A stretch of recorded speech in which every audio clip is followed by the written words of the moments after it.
planet Earth, an anomaly in a universe of lifeless rocks. As far as we know, it is the only world that hosts intelligent life.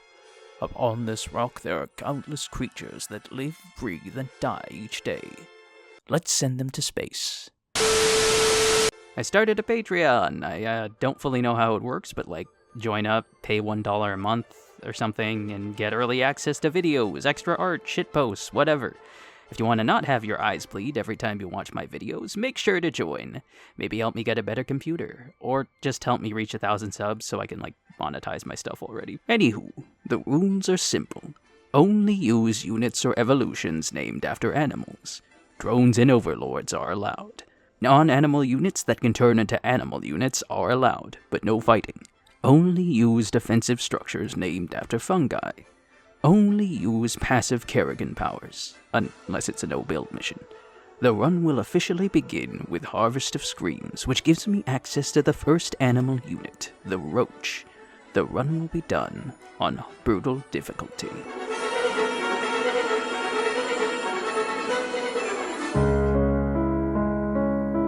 I start by setting up shop in an Arctic biome. Now one might think that roaches couldn't survive in such weather, but these are roaches we're talking about.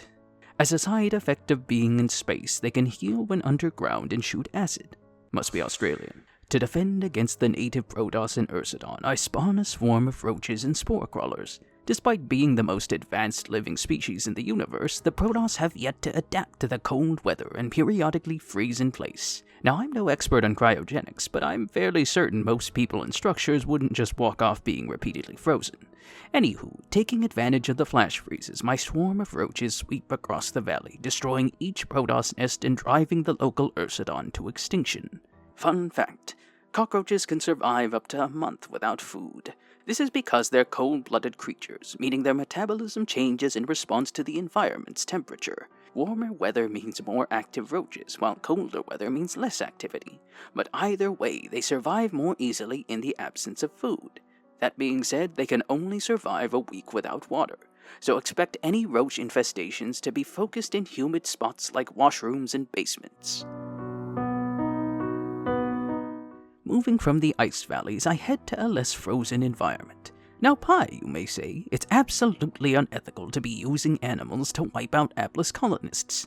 But I can't hear you over the sound of all the fun I'm having. Anywho, this ecosystem is populated with rays and carrier pigeons, and my roaches lack the unique adaptation of spitting up. But you know what can spit up? Shrooms. Using my expert tactic of spamming static defense, I build up fields of spore crawlers to deal with the aerial threats. They're not animals, but they are defensive structures and reproductive units involved in the creation of plants and fungi. So close enough. As a side effect of being in space, they can apparently move and see invisible spaceships. By repositioning my shrooms and using my roaches to hold off the native Protoss, the pack tears apart each shuttle and feasts on the civilians, ending the mission. Fun fact. Fungi are apparently closer to humans than plants. For one thing, they gain nutrients from organic matter rather than photosynthesis. Like animals, they also have chitin in their cell walls. And finally, they eat, drink, and breathe oxygen to survive. They're practically our distant cousins. So the next time your parents try to force you to eat disgusting mushrooms, tell them that they're cannibals and call the cops. Disclaimer, this is a joke. Do not call the cops on your parents for cooking regular mushrooms. Unless they're shrooms. Then maybe. Next, I test my zoo on a civilian transport. But Pi, how are you going to get past the first half without roaches? Well, the rules were quite clear, dear viewer. I can use anything named after an animal. Even extinct ones. Clever girl. As a side effect of being in space, these raptors have come back from the dead, can leap up cliffs and lunge at targets. I unleash my Cretaceous companions upon the native Protoss, driving them to extinction as I grow Neadra and add roaches back to my arsenal. Eventually, my pack devours the crew, and the mission ends. Fun fact, despite the depictions in Jurassic Park, real velociraptors had a number of key differences to their movie counterparts. For one thing, there's little evidence that they hunted in packs, instead preferring to be solitary. They also weren't very smart, as most dinos in the Mesozoic era wouldn't have been brighter than a kitten, so no opening doors. Finally, they were pretty small, with the average velociraptor weighing about 30 pounds, which is less than my dog, being 2 feet high and 6 feet long. That's not even getting into the whole dinos had feathers debacle, or the fact that movie velociraptors were based on another type of raptor. This one. It's hard to pronounce, so the film portrayal remains. It's time to test my zoo in a prehistoric environment. Now, Pi, you may say, it's completely unethical to invade a fragile ecosystem of space dinos and wipe them out using abless animals. But this is space, and there's no time for silly little things like treating native wildlife humanely. Anywho, my goal is to hunt the native fauna to feed the ancient one. Using a mix of roaches, raptors, and shrooms, I push to each pack of quillgore and fortify the area with my fungi to repel the native mutas and guardians. To add to my firepower, I add corpser roaches to my pack, which have developed the unique adaptation of injecting parasites into their enemies. Since both they and their spawn still have roach in the name, they're perfectly suitable for this challenge. Eventually, I drive the local quillgore to extinction and kill Brack, the alpha zerg of the region, destabilizing the ecosystem and achieving victory. Fun fact, ironically, despite roaches being carriers of disease, they also suffer from a number of parasites, including the emerald wasp. As part of its reproduction cycle, the wasp will sting the roach in the thorax and the head, inducing paralysis and injecting a neurotoxin that removes independent movement. The wasp will then latch on to the roach's antenna, steering it as it lays an egg that will eventually hatch and consume the roach over several days. Even as it's eaten from the inside out, the roach makes no attempts to save itself. I continue my honorable campaign of mass extinction on Xeris by eating dinos with Bug. To aid my pack, I head to the prehistoric jacuzzi to turn Kerrigan into a dinosaur. While locusts are animals, swarm hosts most definitely aren't, so I feed them to the local fauna and instead build up walls of evolution chambers, shrooms, and corpser roaches. The roaches achieve the same effect as locusts, creating cannon fodder to match the numerically superior natives. Unbothered by the fact that I have started a prehistoric gang war, I fortify my nests and discover that the first spawning pool has developed the unique adaptation of spawning Bug, allowing me to use locusts without swarm hosts. Eventually, Brack's pack is driven to extinction, and my nests are nearly overrun, but Dino Kerrigan emerges, and the mission ends. Fun fact, locusts alternate between two phases, solitary and swarming. For generations, they can live alone like typical grasshoppers, but there are times when things get wild. After sensing an increase in their numbers, locusts are attracted to each other and can devour entire acres of crop. A locust swarm or plague requires certain conditions to occur. For instance, heavy rainfall and flooding can force locusts together, resulting in a snowball effect where locusts keep congregating because locusts keep congregating. Swarms can number in the millions or even the billions and are a major concern for farmers due to their voracious appetites. This mission isn't really doable without Dynagan to do everything, but I limit myself to just roaches for support as usual. To complete my mass extinction event, I take out the remaining pack leaders, bringing about a total collapse of the ecosystem and preparing my zoo to return to the Goprulu sector. I decide to test my pack in yet another wasteland biome. No complaints? Well, I would, but you're like sending cockroaches to die, so... Fair point. Anywho, I need to outcompete Zagara, the apex predator of the acid marsh, who has developed the unique adaptation of being immortal. Did you think you were rid of me? Using my expert tactic of spamming spiky bugs, I lay waste to the already wasted wasteland, wasting all of Zagara's offspring and using them to spawn an army of dinosaurs. After gathering my pack, I launch a wave of bugs and raptors to devour her nests, ending the mission. Char is currently undergoing a mass extinction event known as Getting Blown Up by Monkey. To save the native Zerg population, I send my pack into an elephant graveyard. But Pi, those don't actually exist. Well, neither does your social life, but I still humor you anyways. The area is currently afflicted with Gorgon battlecruisers, an invasive species that has developed the unique adaptation of being f***ing invincible! To exterminate the Gorgons, I have to kick 7 bee nests scattered around the map. To fight my way to the nests, I gather my pack of raptors, roaches, and shrooms, ripping apart the native Terrans and saving the native Zerg from the evil Monkey Empire. Fun fact, elephant graveyards are sites where elephants reportedly gather to die and commemorate their dead. While there's little evidence that these actually exist, there are sites with large numbers of elephant remains. Because herds follow specific migration routes, older elephants tend to stop in areas with easy access to food and water. Consequently, all these old elephants gathering together isn't because they're ready to die, but to make life easier to live. Other causes of mass elephant graves include salty or poisonous watering holes, and of course, poachers. Now, while elephants don't return to these remains to commemorate them, they do give them attention if they come by them regularly. It's time to save Char from this invasive species. Now, one might say that it's unethical to be using animals to storm a military installation while under nuclear assault, and you'd be right. But it's also fun as hell.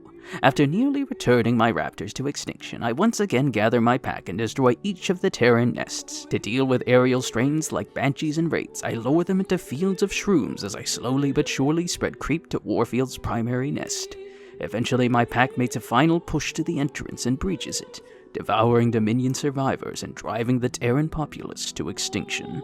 Fun fact, despite what the media may tell you, roaches probably wouldn't survive a nuclear attack. The belief first stemmed from the claims that cockroaches were seen wandering around in the aftermath of Hiroshima and Nagasaki. However, there's yet to be documented evidence, i.e. photos, of said roaches actually surviving long term. In fact, when Mythbusters tested radiation on roaches, while they survived longer than people would, they ultimately died under higher doses. The experiments also didn't take into account whether the reproductive capabilities of the roaches were affected, which are a major factor of a species surviving a nuclear apocalypse. It's also important to remember that roaches feed off detritus, or waste of other organisms. So if everyone else is dead, roaches wouldn't have anything to feed off of. It's time to return to space. Well, technically we're already in space, but this time it's space. Now, Pi, you may say, it's absolutely unethical to be sending animals into a high-security prison ship. And you'd be right. But I do it anyway. I can't beat the mission alone, but using Dino Kerrigan, I try my best to only use roaches and raptors. But the local environment is surprisingly too hostile for just animals, so I have to play normally to win. Fun facts. Everyone commented about Goliaths and Marines in the last video. I didn't use them because they weren't named after animals. They were very clearly named after the mythical Goliath. Not the Goliath fish or frog, or there's like a dozen animals named after Goliath. Since the Terran campaign had more options, I was stricter with it than the Protoss or Zerg campaigns. Though I might use Goliaths for the Nova missions because, we'll get to them. Anywho, the Atlantic Goliath grouper is an ambush predator that feeds on large fish, invertebrates, and even some sharks. To eat, they don't chew their food. Rather, they open their mouths, employing negative pressure. Negative pressure is when the pressure of a given spot is lower than the surrounding area. This means stuff in the higher pressure area, like air or fish, gets sucked in. In a nutshell, Goliath groupers eat food by vacuuming it in and swallowing it whole. Whoever named this next animal was probably being ironic. The Thor shrimp, or sexy shrimp, I'm not joking, that's actually what they're called, is named so since it sways its abdomen back and forth when walking. Also, it has some cool spots or whatever. Next, I test my pack's viability on yet another military installation. After bribing the local hospital patients to fight for me, I unleash a new weapon, the Carrion Swarm Host. But Pi, carrion is just the meat of a dead animal. Surely it can't be. As a side effect of being in space, these crows can't fly but are capable of spawning locusts. Must be Australian. Anywho, using roaches and raptors to cover my crow advance, I consume everything in a tide of bug. Fun facts. Carrion refers to an animal's carcass, which often serves as a food source for scavengers like vultures and hyenas. To be called carrion, it has to have died from causes other than predation. The term comes from the Latin word caro, which means meat. Carrion crows are generally solitary or found in pairs, though on occasion they do gather in flocks. They are wary of humans, but can grow to trust them over time. As their name suggests, they enjoy eating carrion as well as insects, fruit, and seeds. Afterwards, I set up my zoo in a science lab. A lab that houses unholy abominations of science, mind you. The apex predators of the map are the hybrid, powerful beings with the unique adaptation of you have headache. It's attacking me psionically, draining me. While Dynagan stocks up on aspirin, I use my roaches to lure the hybrid to the Terran nests, causing the two species to compete with each other for food. Eventually, I add Kerrigan swarm hosts to the pack and whittle away at the Terran nests, driving the hybrid population to extinction and ending the mission. Next, I test my pack's viability in the Temple of Cultists. Now, you may say, it's unethical to be sending animals to devour people for their beliefs, but the Romans made it look cool. To assist my pack, I bring in vipers. As a side effect of being in space, they can now fly and use their tongues to drag advanced alien machinery into my swarm. To win, I need to attack 5 watering holes scattered around the temple while devouring the native cultists and the hybrid. These hybrid lack the headache mutation and instead use the unique adaptation of eating your soul. To push to each hole, I send a combined force of roaches, carrion crows, and vipers. Roaches soak up damage, carrion crows send locust swarms, and vipers pull in priority targets and shoot down the native rays and carrier pigeons. Eventually, my pack dries up each watering hole, causing the rude to die of thirst. Fun fact. Vipers live in virtually every corner of the globe, except for the Arctic, Antarctica, Madagascar, and Australia, because they're not corners. The most dangerous vipers live in tropical areas, while northern vipers tend to have more moderate venom. They can rotate their fangs together or independently, which enables them to wait until the last moment to inject venom. This allows them to perform dry bites, or bites where a snake doesn't inject venom, since it apparently takes a lot of energy to poison people. After several exotic locales, I set up shop in a city. This city being a nuclear wasteland ruled by a totalitarian regime, mind you. To enact the mass extinction event of getting eaten by bug, I have to exterminate the local orbital cannon population. To do this, I have to protect 5 bile nests that land around the region. I gather my pack of raptors, roaches, carrion, and vipers, pushing to each of the Terran nests and destroying them, ending the mission. A brilliant strategy, an excellent... You lowered the difficulty to hard, didn't you? Yeah. The palace has developed a Psi Destroyer, an organism with the unique adaptation of you have headache. While Dynagon stocks up on aspirin, I have to use Toccata to save the day. Though I suppose as a dinosaur he kinda counts as an animal. After poisoning 3 water holes, I disable the headache field and use my expert tactic of spamming free units, sending endless swarms of locusts to devour a path to the Psi Destroyer. To cover my advance, I send in roaches, raptors, and vipers, using the latter to pick off the native siege tanks, Thors, and battlecruisers. Eventually, my pack destroys the Psi Destroyer. As a final stop with my Zerg exhibit, I test my zoo in an urban environment. This urban environment being a fortress defended by elite military units of a totalitarian regime, mind you. To defend against the native Terrans, I grow fields of spores and carrion, which I also use to defend the Hyperion from the native Sky Furies and the Alpha Squadron. The apex predator of the map is the Odin, which has developed the unique adaptation of getting eaten by bug. I slowly push to each Nidus worm, overrunning the Terran nests and breaking into the main Terran hive, ending the mission. Fun fact. The largest earthworm is said to be the giant Gippsland earthworm, which can be 3.3 feet or 1 meter long, but grow up to 9.8 feet or 3 meters in length. It lives for 5 years and prefers wet soil on riverbanks. Unlike their puny cousins, it doesn't surface to poop, and instead does its business underground, allowing rainfall to clean up after it. And of course, it's native to Australia.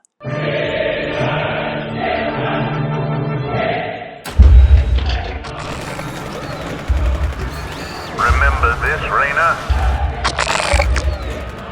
It was nice of your criminal partner to leave it here for me.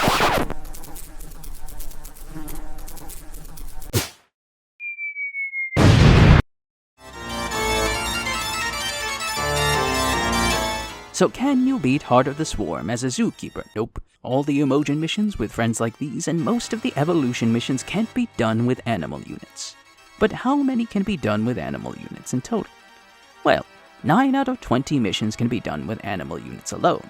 If we add missions where I had to rely on heroes and special structures to win, this increases to 15 out of 20. If we add missions where I had to lower the difficulty, this increases to 16 out of 20.